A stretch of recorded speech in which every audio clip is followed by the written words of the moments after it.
Welcome to my channel economic simplified. আজকের topics factors affecting the price elasticity of demand.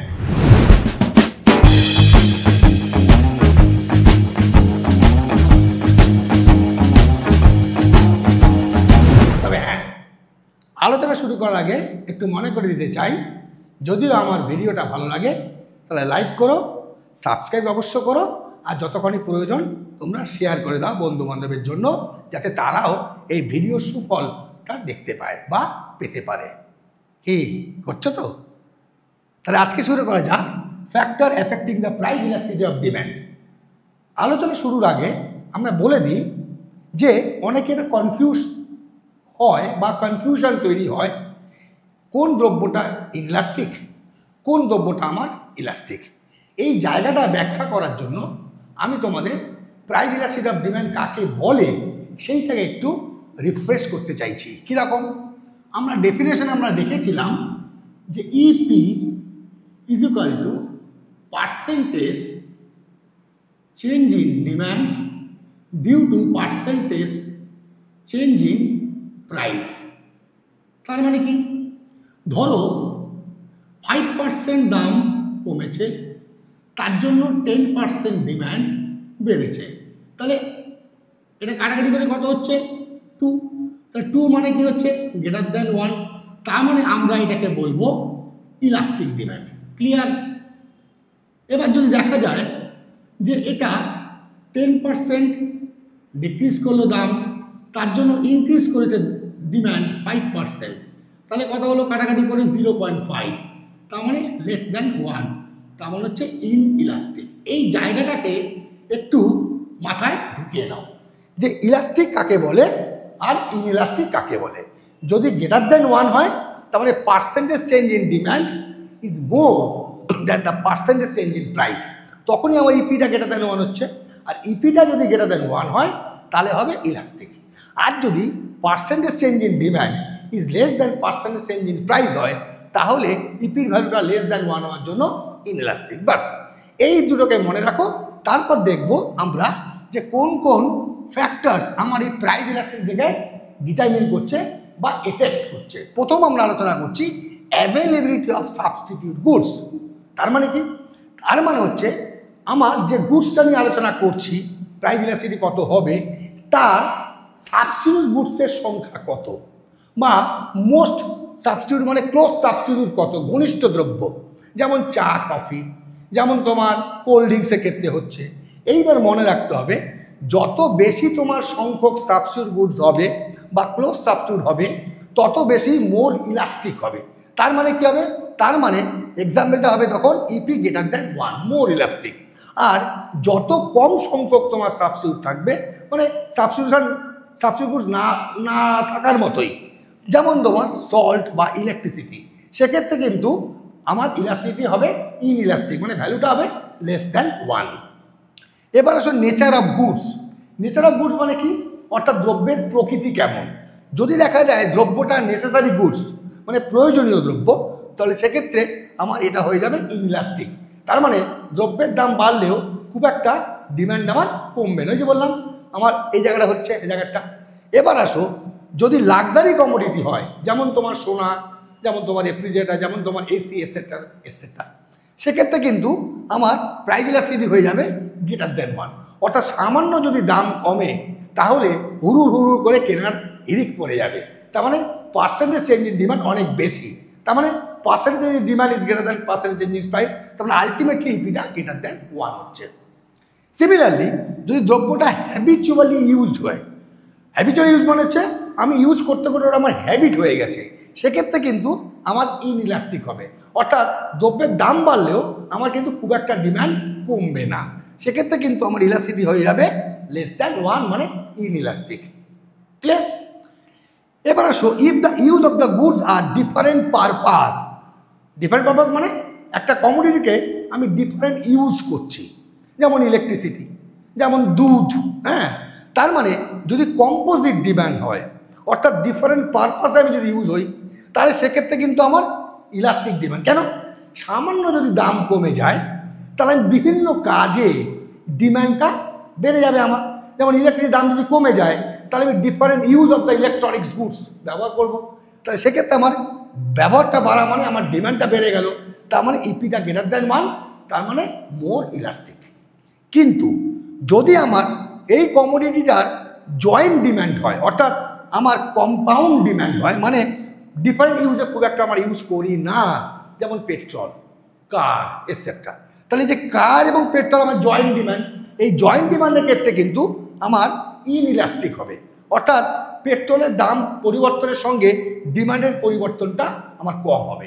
তাহলে সেক্ষেত্রে আমার হয়ে গেল ইপিটা লেস দ্যান 1, তার মানে ইনইলাস্টিক গুডস বা ইনইলাস্টিক ডিম্যান্ড। নেক্সট আমরা আসছি how much proportion of income spend on consumption.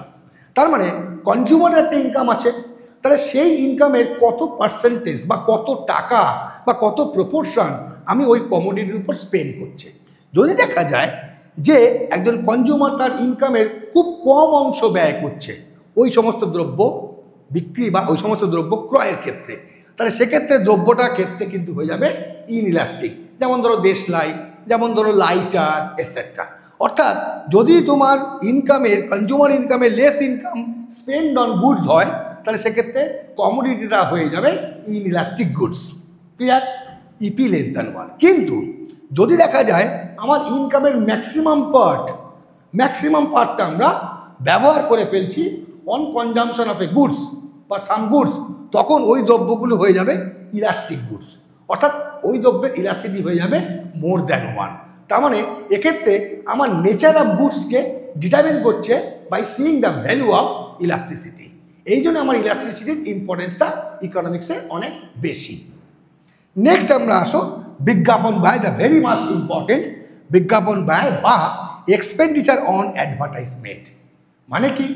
অর্থাৎ একটা কোম্পানি তার প্রোডাক্টের উপর কতখানি এক্সপেন্স করছে অন বা থ্রু অ্যাডভার্টাইজমেন্ট। যেমন আমরা দেখি বিভিন্ন অ্যাডভার্টাইজমেন্টে অনেক বড় বড় স্টলার যারা তারা অ্যাডভার্টাইজমেন্ট দিচ্ছে, তাহলে অ্যাডভার্টাইজমেন্টের খরচটা বাড়াচ্ছে। তাহলে খরচটা বাড়ছে মানে কি? যদি খরচটা আমাদের বাড়ে, তার উদ্দেশ্য কি কোম্পানির? তার উদ্দেশ্য হচ্ছে তার এই প্রোডাক্টটা একটা ব্র্যান্ড লয়ালিটি পাবে, মার্কেটে একটা ব্র্যান্ড নেম এস্টাবলিশ করতে চাইছে থ্রু অ্যাডভার্টাইজমেন্ট অফ বিগ শটার্স, যেমন শাহরুখ খান, যেমন অমিতাভ বচ্চন এটসেট্রা এটসেট্রা। তাহলে ওখানে কিন্তু আমার এক্সপেন্স অনেক বেশি। তাহলে কেন করছে? তার কারণ ওই প্রোডাক্টে একটা ব্র্যান্ড লয়ালিটি পাবে। তারপরে ওই প্রডিউসার যদি সামান্য দাম বাড়ে, তাহলে খুব একটা ডিমান্ড আমার কমবে না। উদ্দেশ্য হচ্ছে ইনইলাস্টিক করে দেওয়া, অর্থাৎ ব্র্যান্ড অ্যাম্বাসাডারের মাধ্যমে এক্সপেন্ডিচারকে বেশি বেশি করে অন অ্যাডভার্টাইজমেন্ট আমার প্রোডাক্টটার ইলাস্টিক থেকে ইনইলাস্টিক করে দেওয়া। কারণ ওর থেকে আমার বেশি রেভিনিউ আমি জেনারেট করতে পারবো। সামান্য যদি দাম বাড়িয়ে দিই 5-এর জায়গায় 10, তাহলে consumer will not bother about the rise in price, because they are more interested the brand royalty. And এই ব্র্যান্ড রয়্যালিটিকে এস্টাবলিশ করেছে কীভাবে কোম্পানি? কারণ এক্সপেন্ডিচার অন অ্যাডভার্টাইজমেন্টটা বেশি বেশি পরিমাণে করেছে। তার মানে জায়গাটা কি দাঁড়ালো? যদি আমার বেশি বেশি পরিমাণে অ্যাডভার্টাইজমেন্ট করে, উদ্দেশ্য হচ্ছে ব্র্যান্ড রয়্যালিটি পাওয়া, এবং যার ফলে tendency of producer to become the goods inelastic, EP less than 1। উদ্দেশ্য কি? রেভিনিউ বেশি জেনারেট করা থ্রু ইনক্রিজিং প্রাইস। এবার আসো, যদি দেখা যায় হ্যাবিটস অফ দ্য কনজিউমার, মানে সিগারেট, ওয়াইন এটসেট্রা, যেগুলো আমরা অভ্যস্ত হয়ে গেছি, এগুলো না ছাড়া, এগুলো না খেলে আমাদের জীবনে চলছে না। এখন প্রচুর ব্যক্তি আছে যার জন্য ওই হ্যাবিচুয়াল জায়গা থেকে এসে, তাহলে এবার একটা ইন্টারেস্টিং জায়গা দেখো, সরকার কি করে? সরকার কিন্তু বলছে যে টু প্রোটেক্ট দ্য কনজিউমার, যাতে তারা ভালোভাবে এগুলো না খায়, যাতে সিগারেট বেশি স্মোক না করে, যাতে ওয়াইন অ্যাডাক্টিভ না হয়, তার জন্য কী করছে? এই সমস্ত দ্রব্যের দামটা বাড়িয়ে দিচ্ছে। কেন? কারণ ট্যাক্স বেশি করছে, ট্যাক্স জিএসটি বাড়িয়ে দিচ্ছে। জিএসটি বাড়িয়ে দেওয়া মানে দ্রব্যের দাম বাড়ছে। উদ্দেশ্য কি?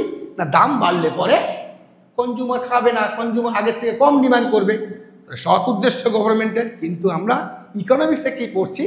যদি সেটা আমার হ্যাবিটে পরিণত হয়ে যায়, তাহলে দাম বাড়লেও কনজিউমার কিন্তু don't bother about the rise in price, তাহলে খুব একটা ডিমান্ড আমার কমবে না। তাহলে সেক্ষেত্রে কী হয়ে গেল? ইনইলাস্টিক। তাহলে গভর্নমেন্টের কিন্তু রেভিনিউতে খুব একটা এফেক্ট পড়ে না।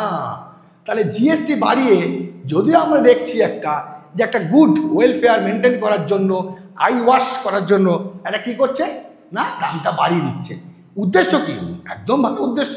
তার কারণ আমার দাম বাড়লে পরে লোকে কনজিউম কমবে কম বা করবে কম। কিন্তু as per the economics of elasticity chapter, যখন ব্যাপারটা হ্যাবিটে পরিণত হয়ে যাবে তখন কিন্তু ওই সমস্ত দ্রব্যের প্রাইস ইলাস্টিসিটি হয়ে যাবে ইনইলাস্টিক। তাহলে দাম বাড়লেও খুব একটা আমার ডিমান্ডটা কমবে না। ঠিক আছে, সেক্ষেত্রে কিন্তু আমার রেভিনিউটা, সোর্স অফ রেভিনিউ আমার গভর্নমেন্টের বাড়ছে। এবার আসো change in price. Change in price মানে how much the price has been taken place. কীরকম? এবার একটা উদাহরণ দিয়েছি, ধরো একটা জিনিসের দাম 1000 টাকা, সেটা দামটা কমে হয়েছে 990, তার মানে কত টাকা কমলো? 10 টাকা। তাহলে এই যে magnitude of the change in price, that is more important. এখানে যেহেতু 10 টাকা কমেছে, তাহলে কিন্তু খুব একটা আমার ডিমান্ড বাড়বে না। ওই জন্য কমোডিটির তখন হয়ে যাবে ইনইলাস্টিক, মানে ইপি লেস দ্যান 1। কিন্তু যদি 1000 টাকার দ্রব্যটা কমে 500 টাকা হয়, তার মানে change in price is more, তখন কিন্তু কনজিউমারের কাছে একটা অ্যাট্রাকটিভ ব্যাপারটা থাকছে। তখন কিন্তু সে বেশি বেশি করে ডিমান্ড করার জন্য change in demand is more than change in price হয়ে যাবে। তার মানে তখন elasticity of demand will be greater than 1, তার মানে ইলাস্টিক। এই আশা করি ব্যাপারটা বুঝেছ। যদি বুঝে থাকো, ভিডিওটা ভালো লাগে তাহলে লাইক করবে, শেয়ার করবে, আর অবশ্যই সাবস্ক্রাইব করবে আমার পরবর্তী ভিডিওটা তোমার কাছে যাতে তাড়াতাড়ি চলে আসে। তাহলে আজকে পর্যন্ত এখানেই থাক। Till then, good bye.